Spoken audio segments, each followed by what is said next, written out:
Kini manggong mga especially mga fundamentalista tawag ining sects. Pag di manggo na sila magkasinabot, mag-iyahay po na sila atakihay, nya pagkaman mag-iyahay po na sila tukod og ilahang mga kaugalingong mga sekta. So tama ni nga before sila magtukod og ilahang sekta, makig-coordinate una sila or contact una sila dito sa mga foreign investors or tawag ining supporter kay para mabuhi ang ilahang sekta. So buti pasabot kung saligan na nila ilang membro di na mabuhi kung wala support from outside sources.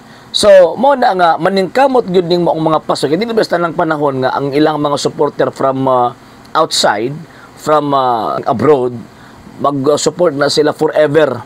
So mo nang maningkamot gyud sila mukuha og daghang mga membro, maningkamot yun na sila o maglingla og mga inosenteng Katoliko kay para mabuhi ng ilang sekta o mismo ang ilang kaldero nga butangan nagbugas. Kini ha, dili ako nagsulti ini ha.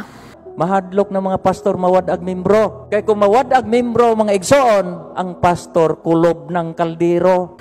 Kung dili ato ang gitagaan og reaksyon kini gisulti nga realidad niining maong gitawag og pastor kay kung gamay ang membro, kulob kaldero. Mahadlok na mga pastor mawad ag membro. Kay kung mawad ag membro mga igsoon, ang pastor kulob ng kaldero.